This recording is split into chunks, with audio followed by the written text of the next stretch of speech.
네, 반갑습니다. 이제 한 시간 저번 주에 빠지는 바람에 제가 연속성을 잃게 되었습니다. 저도 이제 다시 말씀 보면서 뭐가 빠졌는지 다시 한번 보았습니다. 오늘 이제 교회 목적에 대해서 이제 세 번째 시간입니다. 저번 이렇게 빠진 시간 빼고 2시간에 걸쳐서 교회 목적에 대해서 이제 공부를 했죠. 첫째는 성경의 교리를 이제 배우는 것, 두 번째는 하나님께 경배하는 것이었습니다. 오늘 우리가 살펴볼 것은 기도 모임입니다. 이제 교회의 목적은 함께 모여서 기도한다는 것입니다. 디모데전서 잠깐 보실까요? 디모데전서 2장 1절에서 8절입니다. 디모데전서 2장 1절에서 8절까지입니다. 디모데전서 2장 1절에서 8절입니다. 같이 한번 읽어보시겠습니다. 좀 기니까 서로 번갈아 가면서 읽겠습니다. 교독하겠습니다. 제가 먼저 읽겠습니다. 그러므로 내가 권면하노니 무엇보다 먼저 모든 사람을 위해 간구와 기도와 중보와 감사를 드리고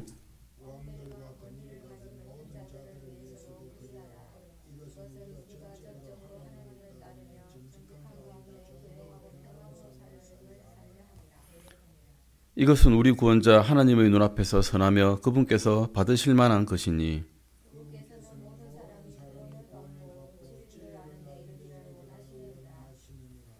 이는 한 하나님이 계시고 하나님과 사람들 사이에 한 중재자 곧 사람이신 그리스도 예수님이 계시기 때문이라.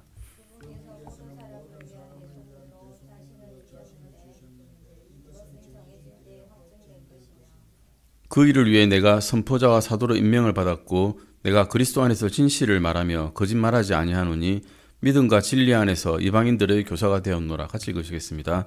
그러므로 나는 모든 곳에서 남자들이 진노하거나 의심하지 않고 거룩한 손을 들어 기도하기를 원하노라. 아멘. 여기서 이제 우리가 해야 될 일, 그리스도인이 해야 될 일은 모든 사람을 위해서 기도해야 된다는 것입니다. 우리의 기도 목록은 이제 무엇이 되는가 하면 모든 사람들의 이름으로 가득 차야 됩니다. 그러면 아마 시간이 꽉 차가지고 기도 시간만 해도 한 2시간쯤 될 것 같습니다. 아는 사람 다 생각하면. 목사님께서 아마 기도하실 때 아는 사람 한 사람 우리 수요 기대 때 이름을 내면서 기도 드리지 않습니까? 막 그렇게 되면 한 20분, 30분 해도 사실 모자라는 시간에 맨 마지막에는 어쩔 수 없이 종합해서 그냥 기도 드리고 우리가 아는 이름들, 모르는 이름들을 위해서 다 기도 드린다고 이제 넘어가게 됩니다. 우리는 나의 필요를 위해서 기도하는 게 아니라 다른 사람들의 물질적인 필요 그리고 영적인 필요를 위해서 기도를 해야 된다라고 성경은 말씀하고 있습니다. 기도는 뭐 간단하게 말하면 하나님께 말씀드리는 거죠. 사실 알고 보면 이게 어린아이가 부모님께 말할 때 형식 갖추지 않지 않습니까? 그냥 이거 필요합니다. 저거 필요합니다. 이렇게 말하는 것. 좀 더 크게 되면 부모님을 위해서 내가 뭘 해드릴까라고 이제 생각하게 되지만 또 그렇게 말하게 되지만 어릴 때는 이것 주세요. 저것 주세요 하게 됩니다. 그게 형식 필요치 않습니다. 내가 필요한 것, 부족한 것, 주님 주세요. 네, 이거 필요합니다라고 말하는 게 그게 기도라는 것입니다. 그런데 조금 성숙하게 되면 이제 내 필요만 말하는 게 아니죠. 다른 사람의 필요를 이야기를 하게 됩니다. 다른 사람의 필요를 하나님께 알리고 하나님께 감사를 드립니다. 중보한다는 말씀이 중간에 나오는데 중보한다는 것은 누군가를 대신해서 기도한다는 것입니다.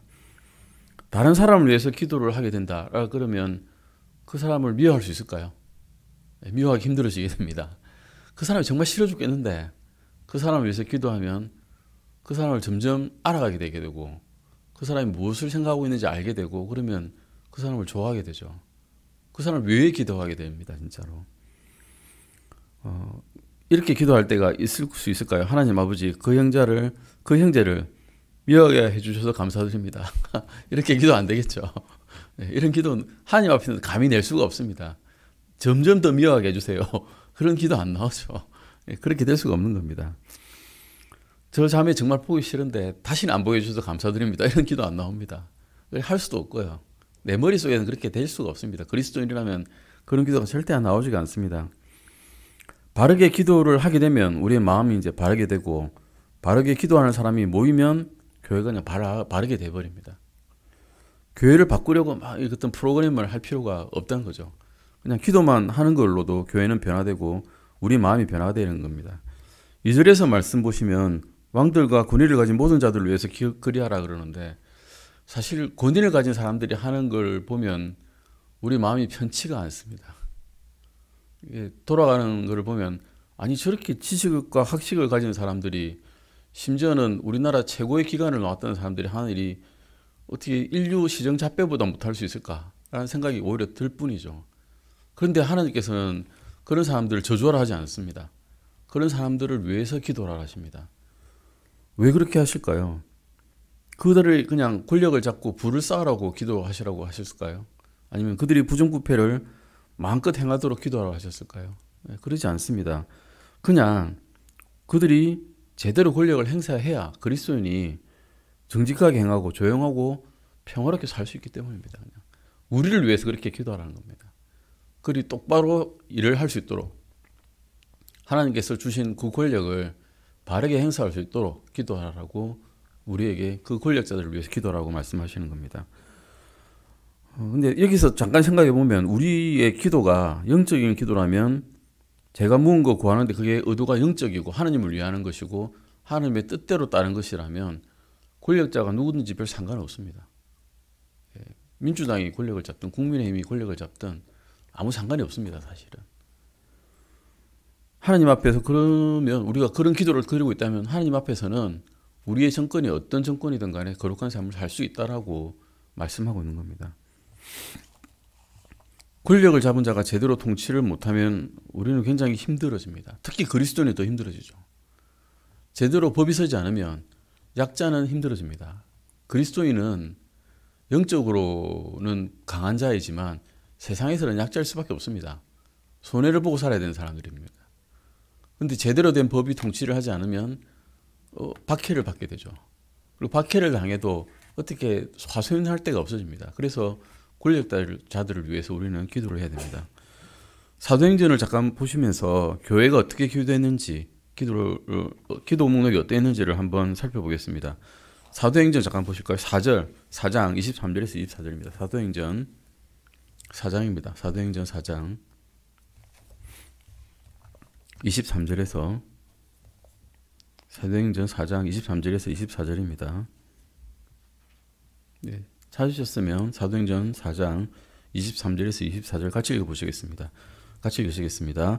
사도들이 풀려난 뒤 자기 동료들에게 가서 수제사장들과 장로들이 자기들에게 말한 모든 것을 전하니, 그들이 그것을 듣고 한 마음으로 하나님께 목소리를 높여 이르되, 주여, 주께서는 하늘과 땅과 바다와 그것들 안에 있는 모든 것을 만드신 하나님이시오 라고 이렇게 목소리를 높여서 기도를 했습니다.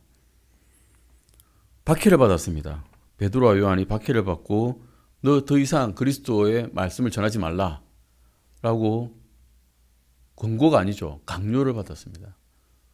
이제 가서 말하면 죽인다 이 말하고 사실 똑같습니다. 다시는 우리 무리에 못 끼어들 거야. 너희가 경제활동 못 할 거야. 정치적으로 너희는 배제될 거야. 그리고 감옥에 가게 될 거야. 라는 것을 강요를 받고 풀려나가지고 그 말들을, 제사장과 시위자들이 한 말들을 자기 믿는 무리에게 말을 하니까 어떻게 했습니까? 한마음으로 하나님께 소리 질러 말했습니다. 이 기도죠, 이게. 하나님께 말씀드린 게 기도 아닙니까? 그렇게 기도를 드린 겁니다. 모여서 그들은 기도를 했고 베드로를 위해서 또 중재를 하게 되는 걸 보게 되는데요. 사도행전 12장 11절에서 12절 보실까요? 사도행전 12장 11절에서 12절입니다. 사도행전 12장 11절에서 12절입니다. 베드로가 감옥에 갇혔고, 감옥에 갇히면 야고보가 목이 잘린 것처럼 자기도 목이 잘리겠다라고 생각하고 영락없이 이제 죽겠구나라고 생각했는데, 천사가 와서 감옥의 빗장문을 열고 도시 바깥으로 빼냈죠. 이때 일입니다. 11절 12절입니다. 베드로, 사도행전 12장 11절 12절입니다. 같이 읽으시겠습니다. 베드로가 정신이 들어 이르되, 이제야 내가 주께서 자신의 천사를 보내사 나를 헤롯의 손과 유대인 백성의 모든 기대에서 구출하셨음을 확실히 아노라 하고, 그 일을 깊이 생각한 뒤에 마가라 하는 요한의 어머니 마리아의 집으로 갔는데 많은 사람이 거기에 함께 모여 기도하고 있더라. 예. 많은 사람이 거기 함께 모여서 뭘 하고 있었을까요? 기도를 했습니다. 무슨 기도를 했을까요? 베드로가 풀려나게 해주세요. 베드로가 다치지 않게 해주세요. 베드로가 고난을 당하지 않게 해주세요. 라고 모여서 기도를 하고 있었겠죠. 당연히.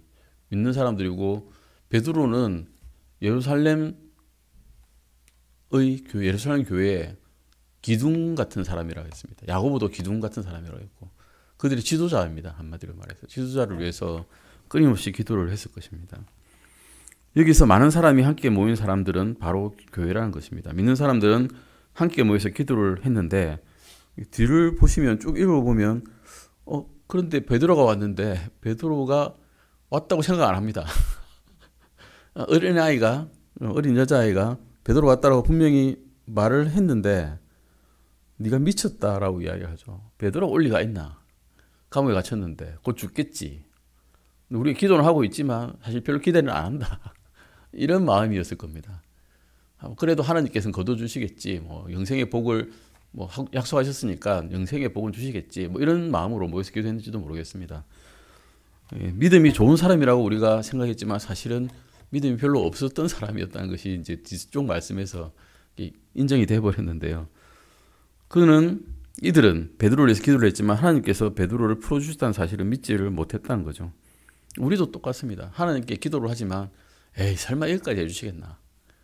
설마 내가 능력이 그것도 안 되는데, 그리고 내가 믿음이 신실한 사람 아니고 내가 잘 아는데, 그냥 기도는 하지만 그냥 하나님 그냥 기도는 해봅니다. 이런 식으로 기도할 때가 있습니다.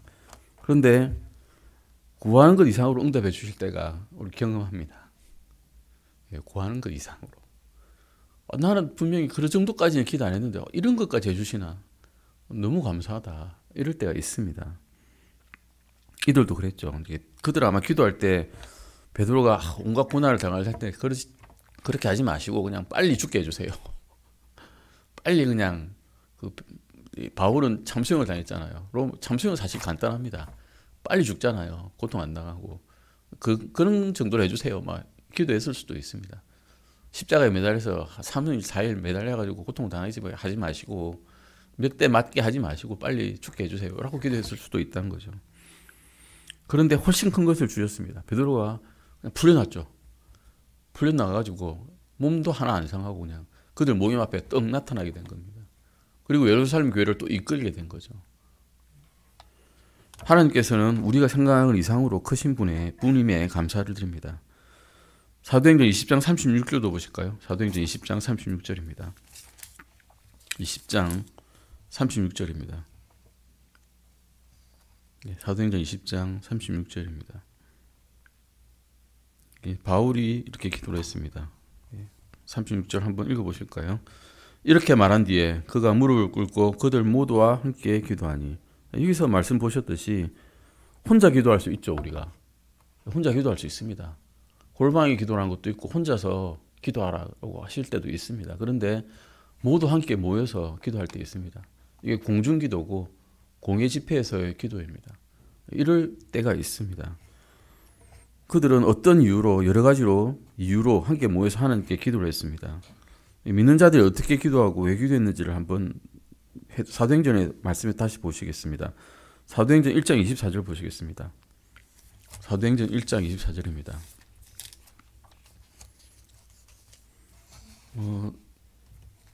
예수님은 사도가 몇 명이셨죠? 12명이었죠. 12명 중에 한 명 어떻게 됐습니까? 가룟 유다는 죽었습니다. 자살했다나 배가 터져서 죽었다 이렇게 말씀 나오는데 12명의 사도가 있어야 완전한 사도가 된다고 생각한 모양입니다. 그래서 사도를 한 명이 모자라니까 뽑아달라고 서로 모여서 기도를 했습니다. 사도행전 1장 24절입니다. 같이 한번 읽어보시겠습니다. 그들이 기도하며 이르되 모든 사람의 마음을 아시는 주여 주께서 이 두 사람 중에 누구를 택하셨는지 보여주사라고 기도하고 있죠. 여기에는 사실 한 120명 정도의 예수님의 제자들이 모여 있었습니다. 120명이면 꽤 많은 숫자인데 그 중에 이제 한 명 뽑는 겁니다. 120분의 1인데 그 중에 요셉과 마띠아 두 사람이 제비를 뽑아서 뽑혔습니다. 그런데 누구를 뽑아야 될지 더 이상 모르겠는 겁니다. 또 이제 제비를 뽑게 되겠죠. 누구를 뽑아야 될지 지도를 해달라고 기도로 물었습니다. 어떻게 되는지 알지 못했고 어떤 방향으로 나가는지 예수님이 안 계시니까 모르는 겁니다. 그래서 그들은 선택을 하긴 해야 되는데 이 둘 중에 누구를 선택해야 하는지 몰랐습니다. 그래서 함께 모여서 기도했습니다. 그들은 각자 따로따로 기도해가지고 우리 한번 모여서 각자 의견을 냅시다 라고 하지 않았습니다. 그냥 함께 모여서 기도했습니다. 어떤 문제를 놓고 각자 개인적으로 기도하는 게 잘못된 건 아닙니다. 하지만 각자 개인적으로 기도하는 것도 우리가 마땅히 해야 될 일이지만 어떤 중요한 문제를 놓고서는 함께 모여서 주님의 인도를 구하는 것도 옳은 방법이란 것입니다. 사도행전 4장을 잠깐 보실까요? 사도행전 4장 29절에서 30절입니다. 사도행전 4장 29절에서 30절입니다. 사도행전 4장 29절에서 30절입니다. 이제 풀려 나와서 사도들이 풀려 나온 다음에 어떻게 해야 될지 이제 갈 길을 모를 때 밖에는 있는데 어떻게 할지를 주님께 또 기도드렸습니다. 사도행전 4장 29절에서 30절입니다. 같이 읽으시겠습니다. 주여 이제 그들의 위협을 보시고 또 주의 종들이 전적으로 담대히 주의 말씀을 말하게 하시며 주의 손을 내밀어 병을 낫게 하시고 표적들과 이적들이 주의 거룩한 아이 예수님의 이름으로 이루어지게 허락하옵소서 하더라. 믿는 자들은 바리새인들에게 핍박과 위협을 당했습니다. 이제 설교도 더 이상 하지 말아라고 이야기를 들었죠. 앞에서. 그래서 제자들은 뭐 했습니까? 담대하게 설교할 수 있도록 주님께 기도로 간구를 했습니다. 설교 못하게 하니까 우리의 힘으로 안 됩니다. 주님께서 힘을 주셔서 우리가 담대하게 설교할 수 있도록 해주세요. 라고 기도를 한 겁니다. 그들은 자신들 앞에 놓인 문제를 하나님 앞으로 가지고 가서 여쭈은 거죠. 아뢰었습니다. 그냥 말을 한 겁니다. 문제에 부딪힐 때마다 함께 모여서 하나님께 기도를 드렸습니다. 이것이 이제 교회가 하는 기도란 겁니다. 우리 교회가 문제가 있을 때 속으로 끙끙 앓고 있지 말고 하나님께 이제 담대하게 나와서 기도 드릴 수 있다는 겁니다. 이제는 31절도 보실까요? 그러니까 어떤 역사가 일어났습니까? 같이 읽으시겠습니다. 그들이 기도하기를 마침에 그들이 함께 모인 곳이 흔들리더니 그들이 다 성령님으로 충만하여 담대히 하나님의 말씀을 말하니라. 그들의 생각으로는 그들의 마음으로는 설교하고 싶지 않았을 겁니다. 하나님의 말씀을 전하고 싶지 않았을 겁니다. 그런데 성령님께서 강권하시는 겁니다. 충만하게 되니까. 성령의 마음으로 가득 차서 우리가 하나님의 말씀을 전해야 되겠다라고 이제 충만한 그런 마음이 드는 겁니다. 고린도전서도 잠깐 보실까요? 고린도전서 14장 15절에서 19절입니다. 고린도전서 14장 15절에서 19절 15절에서 19절입니다. 고린도전서 14장 15절에서 19절입니다. 같이 한번 읽어보시겠습니다. 그러면 어찌해야 하겠느냐? 내가 영과 함께 기도하고 또한 이해하면서 기도하며 내가 영과 함께 노래하고 또한 이해하면서 노래하리라. 그리하지 않으면 내가 영과 함께 참회할 때에 배우지 못한 처지에 있는 자가 내가 무슨 말을 하는지 이해하지 못하므로 내가 드리는 감사에 어찌 아멘하고 말하겠느냐. 너는 진실로 감사를 잘하지만 다른 사람은 세워지지 아니하느니라. 내가 너희 모두보다 타 언어들을 더 많이 말하므로 내 하나님께 감사하노라. 그러나 교회에서는 내가 알지 못하는 타 언어로 만마디 말을 하느니 차라리 이해하면서 5마디 말을 하여 내 목소리로 다른 사람들도 가르치리라 라고 말씀하고 있습니다. 바울은 방언의 은사가 있는 사람이었습니다.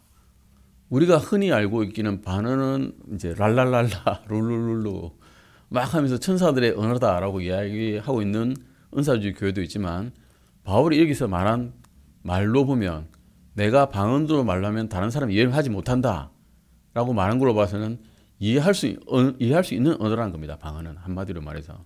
근데 다른 사람은 모르는 언어. 그리 말하면 이제 그 바울은 굉장히 고지식자죠. 지식인 중에서도 아주 지식인이었습니다. 언어를 많이 알았던 겁니다. 타 언어들, 방언들이라고 하는 건 타 언어들이라는 겁니다. 아들 텅이라고 하는 영어로는. 외국어를 많이 알았던 겁니다. 한마디로. 외국어 많이 알아서 다른 외국인들에게 가서 이 외국어를 말할 수 있는 은사가 있었는데 그리고 그 알아들을 수 있는 은사가 있었는데 이 외국어를 우리 이 지역에서 이야기하면 이 사람들은 이 말을 몰라요. 그러면 그 말해봤자 못 알아듣지 않습니까? 그러면 이해하지 못하니까 주님의 말씀을 또한 이해하지 못하는 거죠.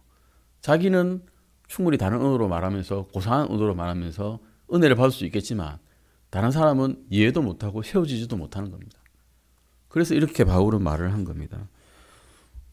다른 사람이 바울의 기도로, 방언으로 말하는 기도로 세움을 받을 수 있었을까요? 못 받는 겁니다. 하지만 자국 언어로, 그 나라의 언어로 이야기하면 세움을 받을 수 있겠죠. 가르침을 받고 또 세워질 수 있겠다는 겁니다. 바울이 하는 기도를 듣고 어떻게 하나님께 기도해야 하는지 다른 사람이 배울 수 있었다는 거죠. 예수님께서는 이제 기도할 때 다른 사람에게 기도하지 말고, 다른 사람한테 보이기 위해서 기도하지 말고 골방에 들어가서 기도하라는 말씀은 기도하는 사람의 의도에 대한 겁니다. 내가 달라 보이기 위해서, 내가 또 영적으로 보이기 위해서 기도하려면 밖에서 그렇게 공중기도 하지 마라 이 말씀이지, 밖에서 아예 공중기도를 하지 말라는 말씀이 아니었지 않습니까?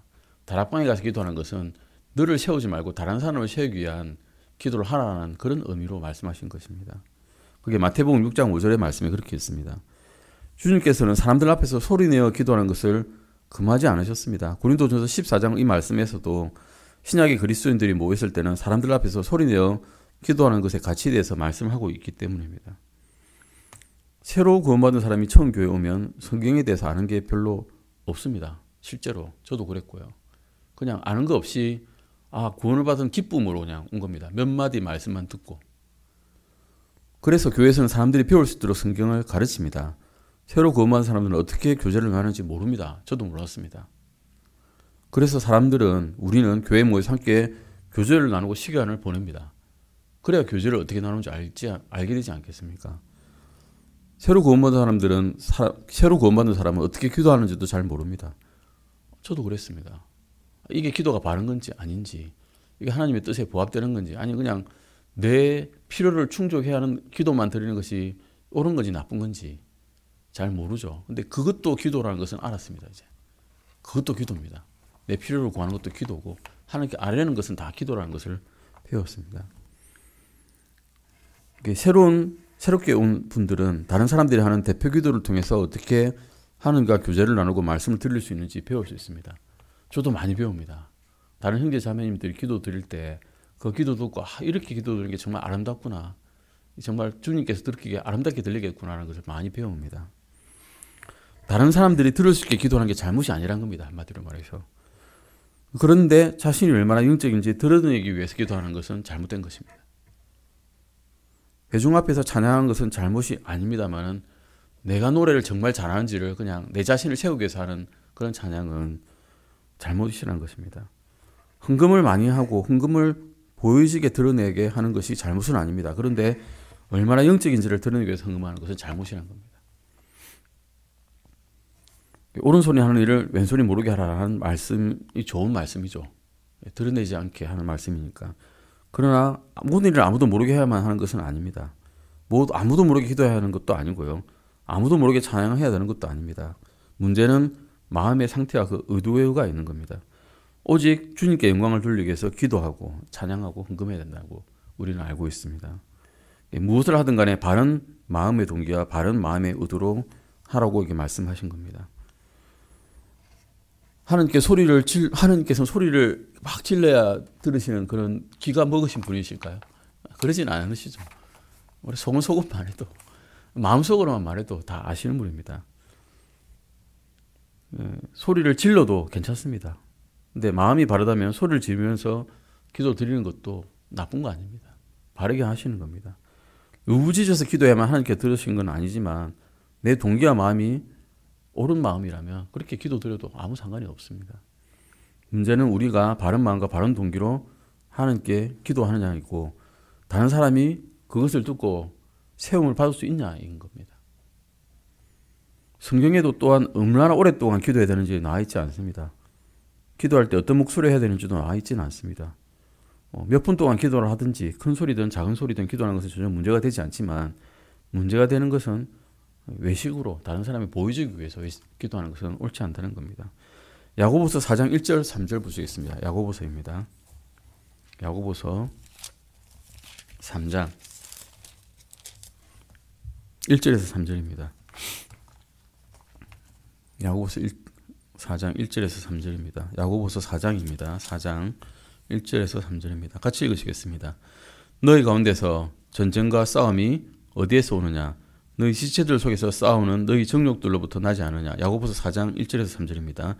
너희가 욕심을 내도 갖지 못하고 죽여서 갖기를 원해도 얻을 수 없나니 너희가 다투고 싸워도 갖지 못함은 너희가 구하지 아니하기 때문이요 너희가 구하여도 받지 못함은 그것을 너희 정욕에 쓰려고 잘못 구하기 때문이라.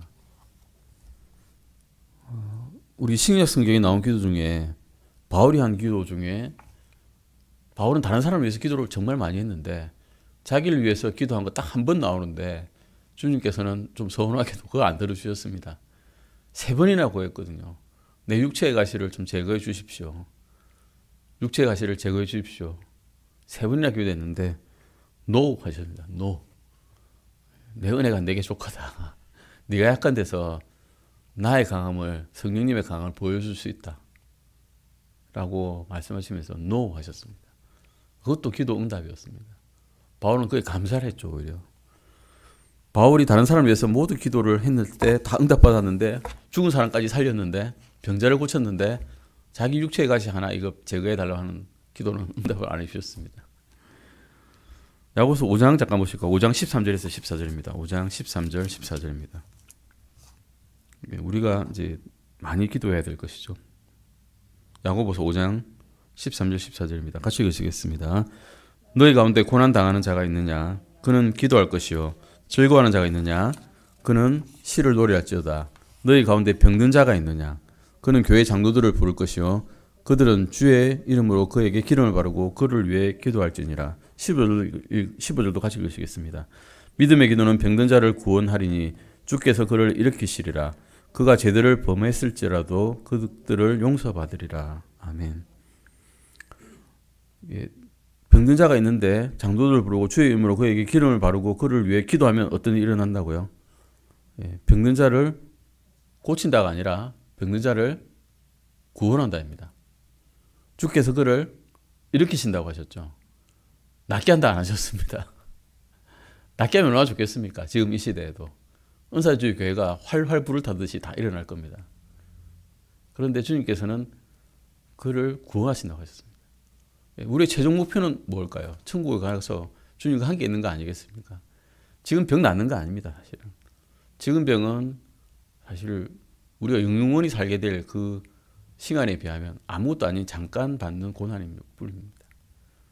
여기서 낫게 하지 못하더라도 주님을 신뢰할 수 있다면 우리가 영원한 생명을 받게 되고 주님과 함께 영원히 살게 될 수 있다는 것을 감사드립니다. 또한 이게 16절도 한번 같이 읽어보시겠습니다. 16절입니다. 너희 잘못들을 서로 고백하고 너희가 병고침을 받도록 서로를 위해 기도하라. 의로운 사람의 효력이 있고 뜨거운 기도는 많은 효능이 있느니라. 예, 여기서 너희 잘못들을 서로 고백하고라고 되어 있죠. 영어로는 fault입니다. fault. 너희 죄들을 고백하라고 되어 있지 않습니다. 죄들을 사람끼리 고백하면 어떻게 될까요? 서로 상처받습니다. 죄들은 죄들입니다. 우리가 짓는 죄들은 정말 이게 하나님의 관역에서 벗어난 겁니다. 하나님께서 원하신 것에 정해진 그 목표에 벗어난 게 죄들이거든요. 그런데 여기서 고백할 것은 서로 고백할 것은 잘못들입니다. 죄는 아닌데 우리 잘못은 할 수 있죠. 서로 잘못들을 저지릅니다. 우리 테니스에서 폴트 나오죠. 제자리에 안 들어가면 폴트입니다. 그게 죄는 아니죠. 그런데 큰 죄를 져가지고 이게 죽을 죄를 지르는 건 아니지 않습니까? 폴트했다고 누가 뭐라 합니까? 잘못했구나 라고 끝이죠. 그걸로 또 다시 하면 되는 겁니다. 잘못을 지우고 다시 또 할 수 있는 겁니다.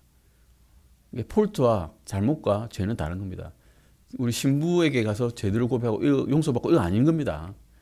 서로 고백할 수 없는 겁니다. 그것은 서로 고백했을 때 얻는 이득이 없습니다. 서로 상처만 나는 겁니다. 잘못들은 서로 고백하고 고칠 수 있습니다. 잘못들을 고백하라고 하는 겁니다. 그래서 교회가 원활하게 돌아가고 주님의 몸된 교회로서 잘 이끌어 나갈 수 있도록 잘못들은 서로 고백하라 라고 말씀하고 있는 겁니다. 죄는 누구에게 그럼 고백해야 됩니까? 하나님께 고백하면 됩니다. 우리가 은밀히 기도할 때 하나님께 우리 죄들을 고백하고 회개하면 주님께서 용서해 주신다라고 요한 1서에 말씀해 주고 계시지 않습니까? 사람에게 고백하고 용서받으려 하지 마시고 용서해 줄 수도 없고요. 사람은 하나님께 고백하고 주 예수 그리스도께 아뢰고 우리 죄들 용서받으시면 됩니다. 교회의 목적을 우리가 세 가지 봤습니다. 성경을 가르치는 것, 하나님을 경배하는 것, 그리고 함께 모여 기도하는 겁니다. 순서가 있습니다. 첫 번째는 교리고, 둘째는 경배고, 셋째가 기도입니다. 이게 순서가 중요합니다.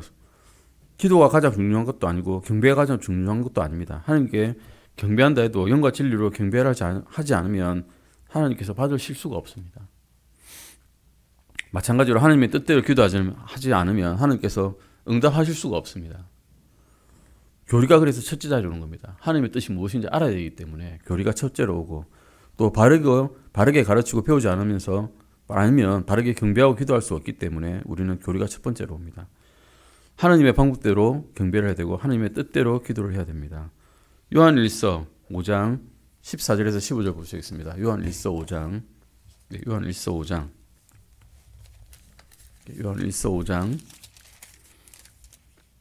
14절에서 15절입니다. 요한일서 5장 14절에서 15절입니다. 같이 읽으시겠습니다. 그분 안에서 우리가 가진 확신은 이것이니 곧 우리가 그분의 뜻대로 무엇이든 구하면 그분께서 우리 말을 들으신다는 것이라. 우리가 무엇을 구하든지 그분께서 우리 말을 들으시는 줄 우리가 알거든 우리가 그분께 구하여 청구하는 것들을 우리가 얻는 줄 우리가 아느니라. 단서가 있죠. 우리가 그분의 뜻대로 무엇인지 구해야 됩니다. 내 뜻대로 무엇인지 구하는 건 아니죠. 주님, 이번 주에는 로또가 필요합니다. 로또 1등 주세요. 이거 아닙니다. 거기서 확신을 가질 수 있으십니까? 확신이 안 들죠. 구해도 확신이 안 듭니다. 확신을 가지고 기도할 수 있는 것은 하나님의 뜻이 무엇인지를 알아야 확신을 가지고 기도할 수 있습니다. 그래서 성경을 공부하자는 겁니다. 하나님의 뜻이 무엇일까? 하나님께서 말씀하신 게 무엇인가? 우리가 확신을 가지고 기도할 수 있는 게 무엇인가를 보는 거죠. 하나님께서 주시겠다고 약속하신 것이 없는 것을 주시지 않는다고 해서 우리가 하나님께 화를 낼 수 있을까요? 약속도 안 하셨는데 왜 안 주시나요? 하고 우리가 화를 내고 있을 수 없는 겁니다. 또 우리가 예전에 열심히 구했던 것이 있습니다. 그런데 그 구했던 것을 만약 우리가 얻었다면 안 받는 게 더 나았을 뻔했는데 라고 생각하는 것이 있습니다. 안 주셔서 정말 감사드리는 것이 있을 수 있습니다. 그것도 기도 응답이란 겁니다. 아이가 아이스크림 초콜릿 좋아하죠. 저도 좋아합니다. 그것을 달라고 했을 때 삼시세끼 그것만 주면 어떻게 될까요? 그 아이는 당뇨 비만으로 고생하게 될 겁니다. 하나님께서도 우리에게 필요치 않은 것, 해약되는 것은 주시고 싶지 않으실 겁니다. 아무리 구해도.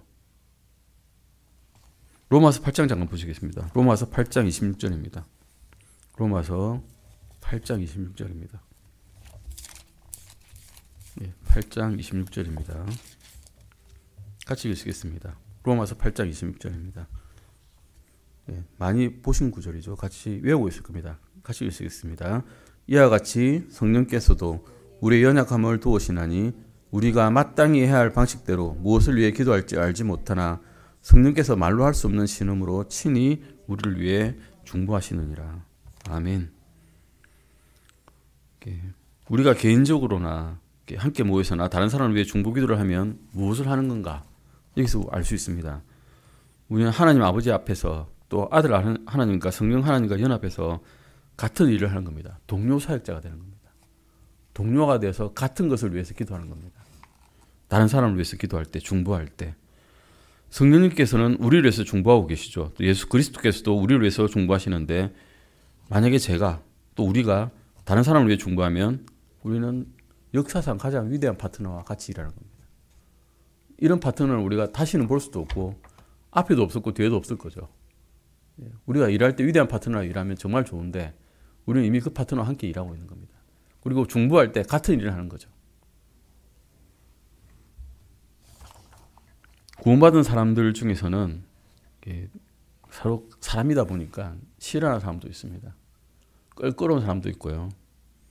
그런데 그 사람이 구원받은 사람이라면 예수님께서는 그 형제를 위해서 기도해 주고 계십니다. 그리고 예수님께서는 우리를 위해서도 기도해 주고 계십니다. 성령님께서 그 형제를 위해서 기도해 주시고 우리를 위해서도 기도해 주고 계시다는 거죠. 그런데 그 형제와 우리를 파괴해 가져가는 어떤 존재가 있습니다. 누굴까요? 바로 사탄 마귀입니다. 여러분에게 우리에게 잘못하고 또 우리의 마음을 상하게 한 형제를 위해서도 기도를 해야 됩니다. 그 형제가 행한 잘못을 하나님께 구할 필요가 없는 게 하나님께서는 이미 다 알고 계십니다. 이분이 이런 잘못했어요. 고쳐주세요. 말할 필요가 없는 게 이미 다 알고 계신 겁니다. 그렇다면 우리는 그 형제를 위해서 기도해야 됩니다. 우리에게 잘못한 형제에게 주님께서 복을 주시고 또 좋은 날들을 주시고 그를 의의 도구로 사용해 주시고 그를 도와달라고 기도를 해야 되는 겁니다. 우리는 예수님과 함께 기도해야 됩니다. 성령님과 함께 기도해야 되고요. 믿는 자들과 함께 모여서 기도해야 됩니다. 하나님의 뜻대로 기도해야 됩니다. 다른 사람의 유익을 위해서 기도해야 됩니다. 우리를 괴롭히는 형제들을 위해서 기도를 해야 됩니다. 그것이 하나님의 뜻입니다. 그렇게 기도할 때 우리의 마음도 하나님 앞에서 바르게 쓸 것입니다. 오늘 마치고도 이제 다음 시간에 또 교회에 대한 교리를 공부하겠습니다. 기도하시고 마치겠습니다. 하나님 아버지 감사드립니다. 저희가 교회에서 가르치는 것을 통해서 성경을 배우고 모임을 통해서 또 교제를 배우고 함께 기도하는 것을 가르쳐 주심에 감사드립니다. 이 시간 이후로도 성령님께서 우리와 함께 하셔서 우리의 마음을 어루만져 주시고 또 바르게 이끌어 주심을 확신합니다. 주님, 이후에 설교하실 강찬재 목사님을 잡아주셔서 그 말씀으로 저희가 또한 바르게 나올 수 있도록 도와주시옵소서. 감사드립니다. 이 모든 것 우리 주 예수 그리스도의 이름으로 기도드렸습니다. 아멘.